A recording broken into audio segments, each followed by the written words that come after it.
So yes, I'm giving away my title already. We're reading from Habakkuk. It's a book in the Old Testament. And we're going to read these first 4 verses to give us a flavour of what we're talking about. And we're going to be kind of clicking through the whole book. The oracle which Habakkuk the prophet saw. How long, O Lord, will I call for help, and you will not hear? I cry out to you, violence, and yet you do not save. Why do you make me see iniquity and cause me to look on wickedness? Yes, destruction and violence are before me. Strife exists and contention arises. Therefore the law is ignored, and justice is never upheld. For the wicked surround the righteous.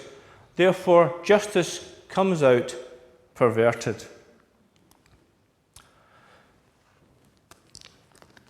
This is the cry of a godly man and his society. So I'm going to ask you the question, do you think our society is heading in the right direction? Oh, no. Are we in a better place than we used to be? No, I don't think so. Is it safer or fairer or more law-abiding? Is sin, as we would understand it, to be retreating or on the rise? The consensus, I think, from all of you is it's on the rise. Our society's focus and glorification of self, I suspect, is one of the root causes. It's all about me. Why should I care about you? I'm living my best life. Look at me. Look at my social media. If it feels good, do it. Good to me. I don't care how you feel about what I'm doing. It's all about me. How can we have a community or a society where people are increasingly care about only themselves? If our society and country is getting worse, why doesn't God do something? God is all-powerful. He knows everything. Why don't you intervene? See, this was Habakkuk's problem.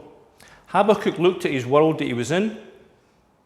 He saw the official reverence for God, and the temple was still there, and sacrifices were happening, but people were living as though God didn't exist, just for show, didn't matter. I don't care.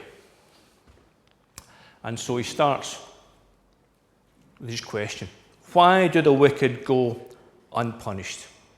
That's his question to God. And so he starts, and we read it a moment ago. How long will I call out to help for you, and you will not hear? I cry out to you violence, you do not save. This oracle, the vision, the insight that Habakkuk receives after this seeking after God. He asks God, why do you permit evil to flourish amongst your chosen people? Why don't you do something about this? And God answers him. And this is what he says. Look among the nations, observe, be astonished, wonder, because I am doing something in your days. You would not believe it if you were told. For behold, I am raising up the Chaldeans. This is shocking, an astonishing statement. Throughout history, the Israelites have been God's chosen people. He has cleared nations away before them. He's established them. He's led them in battle. He have taken on and defeated all comers. Everyone feared them. And yet God says, I'm raising up the Chaldeans. Why would God seemingly abandon his chosen people? Well, they've abandoned him. You don't believe in me? Fine. Act as though you don't believe in me. On you go. I will act as though you don't believe in me either. So who are the Chaldeans? Well, this is how they're described to Habakkuk in the following verses. They're fierce and impetuous. They seize dwelling places which are not theirs. They are dreaded and feared. Justice and authority originates from themselves. In other words, they do what they want. All of them come with violence. They will sweep through like the wind and pass on. Who are these Chaldeans? These are the Babylonians, the primary group of the Babylonians. And what God says is, yeah, I'm going to raise up the Babylonians, and they're going to come in my name and have a word with you. He does say that he will hold them guilty because their strength is in themselves, and that's not going to last. Their time will come, and it duly did. But at this time, they're the big noise. And Habakkuk cannot believe what God has said. And this is his response to God.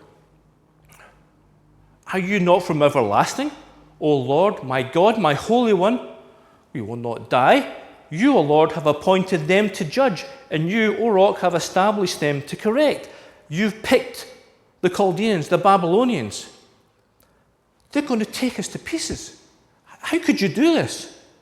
And you just can't believe it. How can you stand by and watch this? Why are you silent when the wicked swallow up those righteous than they? And he describes how they will destroy his people like people catching fish. They will throw their hooks into the sea and pull them out and put them in nets and draw them out and empty the nets and go back for more. He just sees his people as fish in the sea to be caught by these people. And he can't understand it. Why would you do this? Habakkuk realizes he's missing something here. He's missing something. So he settles himself down and he seeks an answer from God. To wait for an answer and an explanation from God. And this is what he says here. Start of chapter 2. I will stand on my guard post and station myself on the rampart, and I will keep watch to see what he will speak to me and how I may reply when I am reproved. Now, this is a good example of what to do when you're dealing with a question or a situation that you don't understand what's going on. When you think God should act in a particular way and it's not happening and something else is happening, something's not right. God doesn't do that sort of thing. Why is this happening? I am missing something. And rather than raging at God, he settles himself down, as we should in these situations, and say, right, tell me what I'm missing. Teach me. Tell me what I'm missing. He expects God to speak to him. He's expecting, I will wait. And then I may reply when he's expecting to be told. Now, it says there, when I am reproved. What does he mean? Reprove means a kindly intent of correction. You're on the wrong road here, let me direct you back. And that's essentially what he's meaning. Means also the idea of proving again. This ring is gold, and there's a little stamp inside it saying how much gold is in it. It's been assayed, proved. This is how much gold is in it. I could send it away and say, are you sure? Check it, restamp. Yes, it is proved, it is right. And it's the opportunity to reprove your faith and your belief in God. I'm not quite sure why this is happening. Well, it's this. You got it? Yeah, I'm back on track again. I understand. I've got you. So this is what happens when you don't quite understand. Be like Habakkuk. Settle yourself down, seek God and say, tell me what I'm missing. Point me back in the right direction because I'm not getting this. A teachable spirit is one of the greatest assets you can have as a Christian, to be able to be taught by God in quiet moments. And God responds. God always responds to those who seek him and seek him earnestly. And this is what he says. Then the Lord answered me and said, record the vision and inscribe it on tablets, that the one who reads it may run.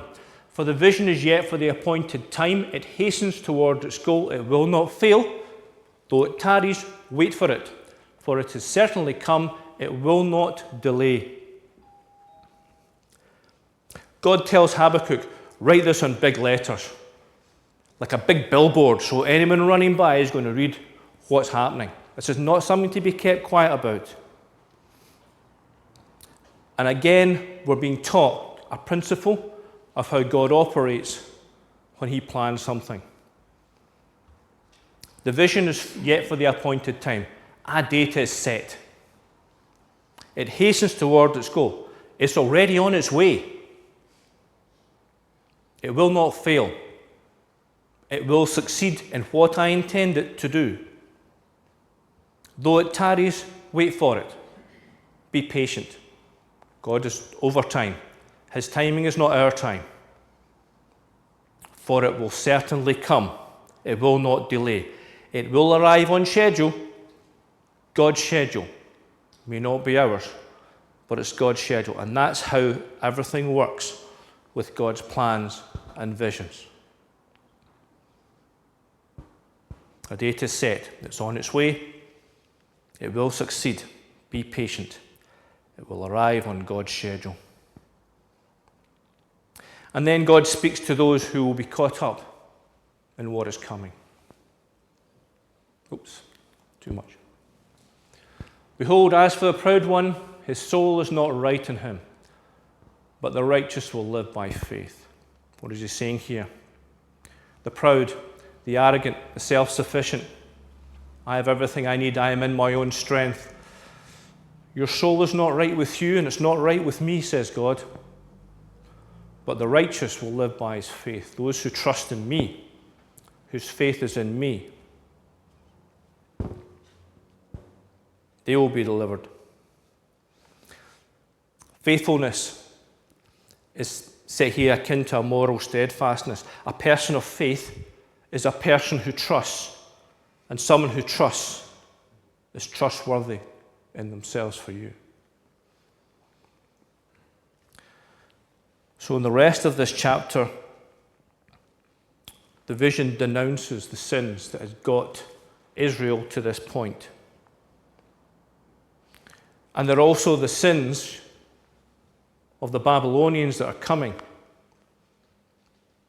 And I would suggest to you, see how many you can see in our own society. He denounces evil moneylenders. Woe to him who increases what is not his, for how long, and makes himself rich with loans.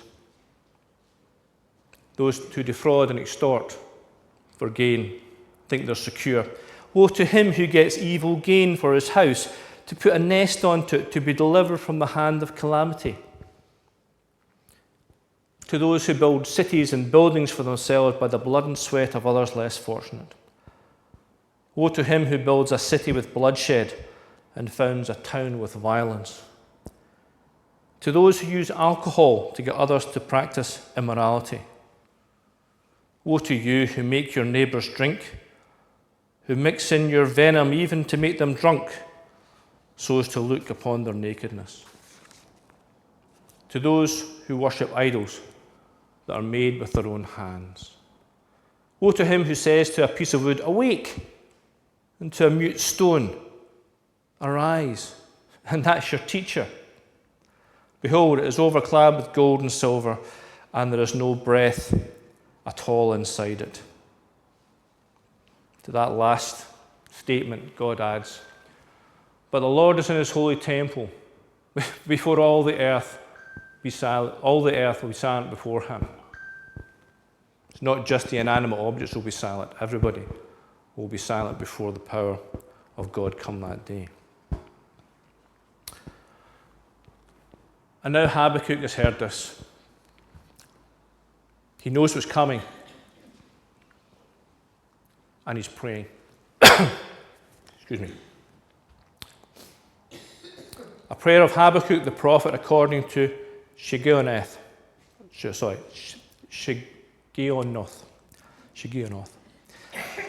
Lord, I have heard the report about you and I fear. O Lord, revive your work in the midst of the years. In the midst of the years, make it known. In wrath, remember mercy. According to Shigionoth. We're not quite sure what that means. But the inference, the feeling is, it's an intensely emotional form of poetry. Habakkuk is using to pour out his feelings here. And the rest of this chapter, down to verse 16, he praises God. And he reminds him of all he's done in the past years and asks him to continue, revive your work in the midst of the years. In the midst of the years, make it known. In wrath, remember mercy. In everything that is coming, and everything that we are going through, and everything that we're going to go through, keep doing what you're doing. Keep doing with us what you're doing. Keep changing us. Keep making us better. Be merciful. He praises him for his power and for his purpose. By the time he gets to verse 16, he's exhausted. Mentally, physically. And this is what he says. I heard, and my inward parts trembled. At the sound my lips quivered. Decay enters my bones, and in my place I tremble. Because I must wait quietly for the day of distress, for the people to arise who will invade us.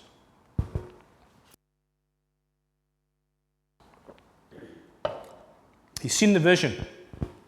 God's spoken to him. He knows what's coming. There's nowhere for him to go. He can only sit and wait for what is to come. Why does he know what's coming? Well, Habakkuk wrote this oracle around about 605, 606 BC.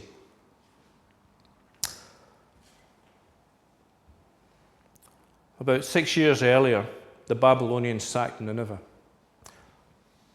and ended the Assyrian Empire. They were the bully boys in the region. And they took them apart and did what empires have done before and continued to do while they existed back in those days. When you invaded a country, the modus operandi was well established. You defeated the army. You killed their soldiers, besieged and sacked the capital. Kings and leaders were either killed or taken into exile, so the people have no figurehead, no one to rally round. All these dead soldiers, lots of widows and orphans, lots of slaves and servants and concubines to take back home. Soldiers, fight for us or die. Okay, we'll fight for you. Right, you'll fight for us. Away over somewhere else, not in your home country. What of the people, the farmers and the artisans? Pack your bags. We get somewhere else for you. And they'd be shipped off to some other part of the empire. And someone else would be told, your benevolent king has given you land over here. By this method, an entire culture is taken apart and scattered to the four winds. That's how it was done. Forced integration into a new culture, the utter destruction of the old. Look on the roads. You see a car called a Dacia. That was a people, large group of people, the Dacians. You only see it in front of a car now. You won't see Dacia on a map now. Romans wiped them out. Where were they staying before? Romania. That's how empires operated then. So he sees this coming. He knows this is utter destruction. And he sees it's coming. Nebuchadnezzar first invaded Judah about a year after Hezekiah wrote this. That's when Daniel was exiled, the first exile to Babylon. And 20 years later, Zedekiah decided not to pay tribute, and Nebuchadnezzar came back and finished the job. Destroyed Jerusalem left the place of ruins. So 70 years after the first group of people were sent, Cyrus said, "You can return." And 60 years after that, Ezra, you read in the Bible, he went back to Jerusalem and found the scrolls and they read. So that was 60 years after that, Ezra was back. And then 444, 140 odd years since the big invasion, Nehemiah is in Susa, in Babylon. Or Babylon would have Media Empire then. And his friend Hanani comes from Jerusalem. He says, "How goes it in the old country?" The message says, "Bad shape. The captives are in bad shape. Conditions are appalling. The wall of Jerusalem is still rubble. The city gates are still cinders." 140 years. Still the place is in ruins. Now, Habakkuk would not have seen that, but that is what the level of destruction meant in those days when country went against country. It was all up close and personal. But he feels this time of deep fear and anxiety, and he reaches out in faith. And we now ascend, arguably, to the high point. Sorry, I get emotional about these things. The high point of this book and what he sees. Though the fig tree should not blossom and there be no fruit on the vines, though the yield of the olive should fail and the fields produce no food, though the flock should be cut off from the fold and there be no cattle in the stalls, everything is gone. Yet I will rejoice in the Lord. I will be joyful in God my Saviour. The sovereign Lord is my strength. He makes my feet like the feet of a deer. He enables me to stand, to tread on the heights. In Habakkuk's mind, he sees what's coming. For the agrarian society of Israel, this is total loss. No figs to eat or dry to take into the winter.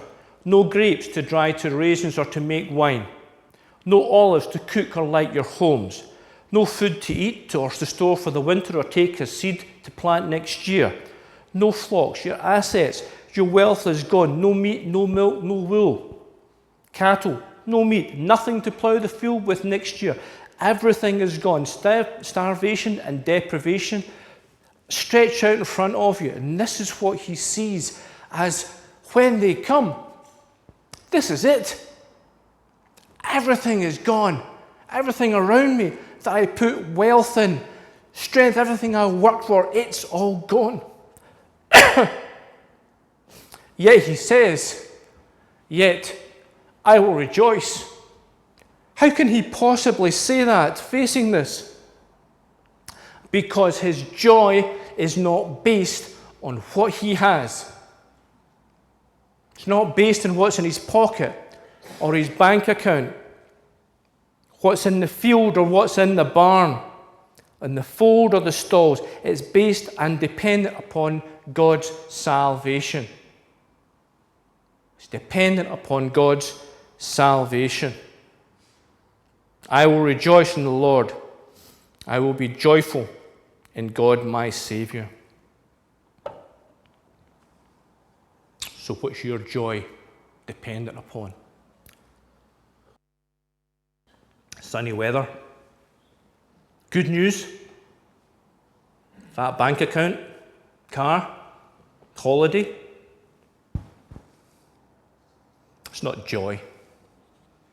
That's just happiness. It's an emotion, a feeling.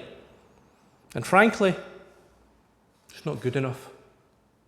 It's not good enough because it comes and goes and changes with situations, and frankly, it can be faked.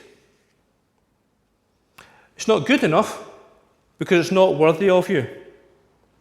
You're worthy of something better than that, but you have to choose it. Joy is not an emotion. Joy is a choice. You have to choose joy. To remember who God is and what he has done for you and where you are destined for. Even when things are going sideways, it's a choice to choose joy. When you realize that everything in this world, good or bad, is just passing through. Here today, gone tomorrow. You know you need to do something a lot more important than that.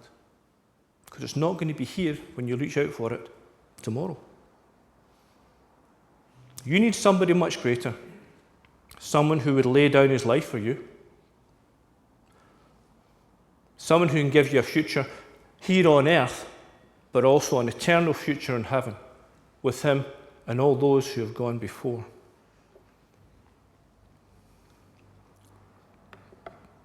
The Bible is full of God's promises towards us to care for and protect us, to guide us, to walk us through life, and to look out for us.